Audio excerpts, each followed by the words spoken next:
बिस्मिल्लाहिर्रहमानिर्रहीम। अस्सलाम वालेकुम नाज़रीन इकराम, मैं हूं मखदूम शहाबुद्दीन और आप देख रहे हैं मेरा फेसबुक और यूट्यूब चैनल। उम्मीद करता हूं आप सब लोग बखैर वाफियत होंगे और जहां भी होंगे अपने अहले खाना समेत खुश भी होंगे और महफूज भी। हफ्ता 7 जून 2025 पाकिस्तान में ईद का पहला दिन, और जो ओवरसीज़ पाकिस्तानी हमें देख रहे हैं उनके लिए ईद का दूसरा दिन। जो लोग पाकिस्तान में और पूरी दुनिया में जो मुसलमान ईद उल अज़हा सेलिब्रेट कर रहे हैं, आप सबको ईद उल अज़हा की ढेरों मुबारक हो। और इसके साथ ही साथ अपने इर्द गिर्द लोग जो हैं उनका आपने ज़रूर ख्याल रखना है। नाज़रीन कराम, भारत से एक बहुत अहम तरीन और एक अनप्रेसिडेंटेड खबर सामने आई है। आपको मालूम है कि नरेंद्र मोदी के भारत के अंदर बहुत सी अलहदगी पसंद जो तहरीकें हैं वो चल रही हैं, और इनकी वजूहात जो हैं वो बड़ी सादा है कि नरेंद्र मोदी और भारत की जो एक हिंदुत्वा की इंतहा पसंद सोच है और जो रिलीजियस माइनॉरिटीज़ हैं उनके साथ जो सलूक किया जाता है। और इन मूवमेंट्स में अगर दो मूवमेंट्स की बात की जाए जो सबसे इम्पॉर्टेंट हैं, एक मकबूजा कश्मीर के अंदर आज़ादी की तहरीक और दूसरा सिखों की आज़ादी की तहरीक, खालिस्तान की तहरीक। अच्छा, ये खालिस्तान की तहरीक जो है, इसे ये जितना मर्जी दबाने की कोशिश करें, माजी में भी बहुत ज़्यादा ताकत के साथ, बहुत ज़्यादा क़ुव्वत के साथ, जबर के साथ इस तहरीक को दबाने की कोशिश की गई। अभी भी इस तहरीक के ऊपर पर्दे डालने की कोशिश की जाती है और भारत के अंदर इसे बिल्कुल ऐसे बना दिया गया है कि इसका नाम तक कोई खालिस्तान का नहीं ले सकता। इसीलिए वो लोग जो इसके लिए एडवोकेसी करते हैं, जो आवाज़ उठाते हैं, उन्हें दूसरे मुल्कों में पनाह लेनी पड़ती है, जिस तरह से कनाडा और दीगर ममालिक, और भारत वहाँ पर भी जाकर उन्हें कत्ल करवा देता है, जिसकी वजह से आपको पता है कि माजी में बहुत से डिप्लोमेटिक प्रॉब्लम्स भारत के लिए बने। अब इस सारी की सारी सूरत हाल को अगर आप एनालाइज करें तो इस वक्त बाज़ाब्ता तौर पर आज ईद के पहले दिन नरेंद्र मोदी के भारत में जो विजुअल्स हैं, ये उसके वहमो गुमान में भी नहीं होगा। और वैसे भी आप ये कह सकते हैं कि ऑपरेशन बुनियानुम मरसूस के बाद और पाकिस्तान से बदतरीन शिकस्त के बाद अब वैसे ही भारत का डाउनफॉल शुरू हो चुका है। भारत एक अस्करी क़ुव्वत के तौर पर अपने आप को दुनिया में पेश करता था, वो बुत पाश पाश हो गया। भारत एक सिफारती ताकत के तौर पर अपने आप को पेश करता था, वो बुत पाश पाश हो गया। और भारत को ये लगता था कि वो अब हर तरह से हर चीज़ पर काबू पा लेगा, लेकिन इस तरह से चीज़ें छुपती नहीं हैं। जो जुल्म और जबर और फस्तायत है, जो रिलीजियस माइनॉरिटीज़ के साथ जुल्म है, अब किस तरह से शहर शहर भारतीय पंजाब के अंदर आज़ादी के लिए रैलियाँ निकली हैं और खालिस्तान की तहरीक शुरू हुई है, ये बहुत इंपॉर्टेंट है, क्योंकि बाज़ाब्ता तौर पर जो स्लोगन्स हैं वो लग गए हैं। अब नाज़रीन इकराम, ये स्लोगन्स लगे क्यों हैं? आज ऐसा क्या दिन था? आज के दिन की अहमियत जो है वो सिखों के लिए क्या है? इस हवाले से मैं आपको कुछ चीज़ें बता दूँ। नाज़रीन इकराम, ऑपरेशन ब्लू स्टार जो है, एक ऐसा ऑपरेशन था जो कि किया गया सिखों के ख़िलाफ़ और जिसमें सिखों का कत्लेआम किया गया। और गोल्डन टेम्पल के अंदर जो एक आप कह लें कि गोल्डन टेम्पल को सिखों का कब्रिस्तान बना दिया गया था, और वहाँ पर फिर जो उसकी तक़द्दुस को पामाल किया गया, इसके साथ ही साथ वहाँ पर आम लोगों का कत्लेआम किया गया। और खालिस्तान तहरीक का सर कुचलने के लिए ऑपरेशन ब्लू स्टार जो है वो 1984 में यकम से 10 जून तक ये जारी रहा था। फिर इसी की पादाश में आपको पता है कि इसी ऑपरेशन ब्लू स्टार का हुक्म देने वाली जो प्राइम मिनिस्टर थी, उसे सिख उसके सिक्योरिटी गार्ड्स ने ही गोली मार दी थी, और उसके बाद भी फिर ऑपरेशंस चले। और खालिस्तान की तहरीक जो है वो गाहे बगाहे चलती रहती है, और इन वन फॉर्म और अनदर आप ये देखें कि पिछले सालों में कुछ जो किसानों की मूवमेंट्स चली वो भी बहुत इंपॉर्टेंट थी। उसके दौरान भी बहुत से लोगों ने अलग से जो मुल्क है और खालिस्तान है उसके हवाले से आवाज़ उठाई थी।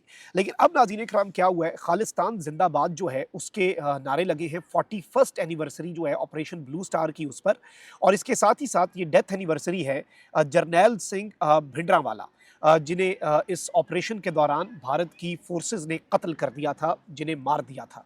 अब एक जानिब जरनैल सिंह भिंडरांवाला की डेथ एनिवर्सरी है, ये 41st 41 साल हो गए, और ऑपरेशन ब्लू स्टार जो कि सिखों का कत्लेआम था उसको भी 41 साल हो गए, 41 ईयर्स। अच्छा, इन 41 ईयर्स के अंदर ये चीज़ याद रखिएगा कि किसी भी तरह से ये तहरीक जो है, इसके ऊपर पर्दे डाले गए, इस तहरीक को सामने वाइट वॉश करके ऑल इज़ वेल की भारत ने एक गर्दान जो है वो जारी रखी, लेकिन ये तहरीक दबी नहीं, क्योंकि सिखों के साथ जुल्म और इम्तियाजी सलूक जो है वो भी नहीं दबा।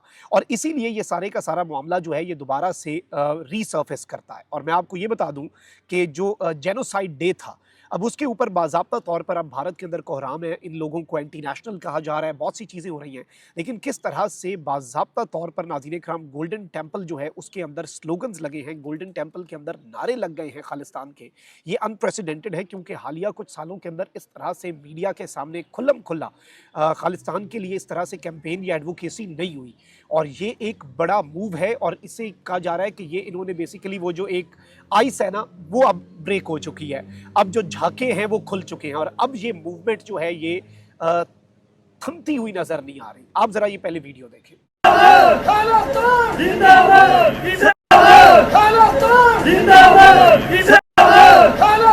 जी नाज़रीन इकराम, आपने ये नारा सुना जो कि बहुत क्लैरिटी के साथ वाज़े अंदाज में आप देख सकते हैं कि खालिस्तान जिंदाबाद का जो नारा है वो यहाँ पर लगाया गया। अब ये जो सूरत हाल है ये नरेंद्र मोदी के लिए बड़ी परेशान कुन है। ऑल्दो अभी भी नरेंद्र मोदी की जो पॉलिसीज़ है मैं आपको बताऊँ सिखों को लेकर वो इतनी बाइस्ड हैं कि ये जो पाकिस्तान इंडिया का कॉन्फ्लिक्ट चला इसमें पाकिस्तान ने यहाँ तक कहा कि भाई सबके वीज़े मनसूख, भारत ने सबके वीज़े मनसूख किए बगैर किसी एग्जेम्पशन के। पाकिस्तान ने कहा नहीं, सिखों को हम एग्जेम्पशन देंगे क्योंकि उनके मुक़द्दस मकामात इधर हैं। करतारपुर कॉरिडोर अभी भी उसके अंदर जो रुकावटें डाली जा रही हैं वो नरेंद्र मोदी की बीजेपी हुकूमत की तरफ से डाली जा रही हैं। और अब ये कहा जा रहा है कि जी जो पाकिस्तान के अंदर मुख्तलिफ एग्रीमेंट्स हैं जिसके तहत सिख जो हैं वो आ सकते हैं और सिख यात्री आकर अपने मजहबी मकामात पर और इम्पॉर्टेंट जो इवेंट्स हैं उनके ऊपर आकर वो रंजीत सिंह की जैसे बरसी होती है उस पर भी अभी उसके लिए भी ये कहा जा रहा है कि भारत सिखों को वहाँ से आने नहीं दे रहा। पाकिस्तान कह रहा है आज सौ बिस्मिल्लाह भैया आपका मज़हब है और हम किसी के मज़हब की रसूमात के अंदर रुकावट नहीं डालेंगे, हम फैसिलिटेट करेंगे, हम आपके रास्तों में अपनी पलकें बिछाएंगे। लेकिन नरेंद्र मोदी की हुकूमत उनके रास्ते में भी रुकावटें डाल रही है। क्यों?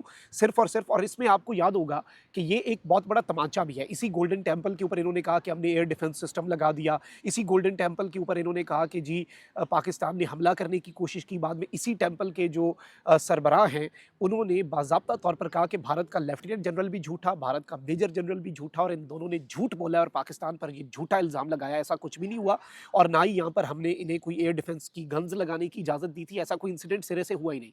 इसीलिए पाकिस्तान ने पहले भी ये बात वाज़ेह की थी कि ऑपरेशन सिंदूर के आफ्टरमैथ में ये खुद ही भारतीय पंजाब के मुख्तलिफ शहरों के ऊपर हमला करके एक तीर से दो शिकार करेंगे कि सिखों को निशाना बनाएंगे और कहेंगे कि जी पाकिस्तान ने किया, ताकि उनके जज्बात जो हैं वो पाकिस्तान के लिए ख़राब हों और उनके दिल में पाकिस्तान के लिए नफरत पैदा हो। तो भारत एक तीर से दो शिकार कर रहा था। पाकिस्तान ने टाइमली, और हमारे पास इनकी एक एक चीज़, इनका जो वो एक इनके डिजिटल सिग्नेचर्स होते हैं इनके मिसाइलों के, वो भी अवेलेबल हैं कि इन्होंने किस तरह से अपने ही टेरिटरी के अंदर भारतीय पंजाब के अंदर मुख्तलिफ मकामात पर कुछ हमले किए ताकि आम लोगों को, सिखों को मुतनफ़र किया जा सके पाकिस्तान से। लेकिन वो सब कुछ भी नाकाम हुआ क्योंकि सिखों को इनकी असलियत पता है और सिख बिरादरी जो है वो इनके धोखों से वाकिफ़ है और जो ये करते आए हैं उनके साथ, जो उनका इस्तेहसाल करते आए हैं, जो उनके साथ जुल्म करते आए हैं, वो इससे भी बहुत अच्छे तरीके से वाकिफ़ हैं। तो ये अब उसका भी जवाब है कि ऑपरेशन सिंदूर और ऑपरेशन बुनियानुम मरसूस, इसके बाद अगर गोल्डन टेंपल के अंदर जो ऑपरेशन ब्लू स्टार की एनिवर्सरी है और इसके साथ ही साथ जर्नैल सिंह भिंडरावाला जो है उनकी डेथ एनिवर्सरी है, उसके ऊपर ये इंसिडेंट होना और इस वाक़े के अंदर खुलकर सारे के सारा जो वहाँ का मीडिया है, मकामी मीडिया है, उसके सामने उनका ये स्लोगन्स रेज़ करना, उनका ये नारे लगाना, मैं ज़ाती तौर पे समझता हूँ कि इसकी इम्पोर्टेंस बहुत ज़्यादा है। और ये एक ऐसे मौके पर भी हो रहा है जब कनाडा के अंदर भी जो सिख मौजूद हैं, जो खालिस्तान के लिए आवाज़ उठाते हैं, यूके के अंदर भी वो भी बहुत ज़्यादा एक्टिव हो चुके हैं। तो अब कतन ये नहीं कहा जा सकता कि वो भारत के अंदर खालिस्तान का कोई हामी नहीं है। भारत के अंदर भी इस वक्त खालिस्तान के हामी है और बहुत से लोग, ज़ाहिर बात है, भारतीय हुकूमत की फस्तायत, जुल्म और जबर की वजह से कनाडा और बरतानिया में पनाह लिए हुए हैं। लेकिन इस वक्त अब चिंगारी जो लग चुकी है और अब ये आग बुझती हुई इन द कमिंग डेज नज़र नहीं आ रही, बल्कि ये बढ़ती हुई नज़र आ रही है। इसके साथ ही साथ मकबूजा वादी के अंदर भी बगावत जो है वो अब मज़ीद सर उठाती जा रही है क्योंकि भारतीय फ़ौज का जुल्म और जबर वहाँ पर भी जारी है। और ये जो सिखों ने आज किया है, ये नरेंद्र मोदी की बीजेपी सरकार और नई दिल्ली में बैठी इनकी हुकूमत जो है उसे हिला कर रख देने के लिए काफ़ी है। और पाकिस्तान को ये डिस्टेबलाइज़ करने की कोशिश करते हैं बलूचिस्तान में BLA को फंड करके और ये सब कुछ। अपना हाउस तो इन ऑर्डर लाओ, पहले अपने घर में तो देखो क्या हो रहा है। और तुम्हारे जुल्म की वजह से हो रहा है, हमारी वजह से नहीं हो रहा, तुम्हारे अपने जुल्म की वजह से हो रहा है। अपना बहुत ख्याल रखिए। अल्लाह निगहबान। पाक जिंदाबाद।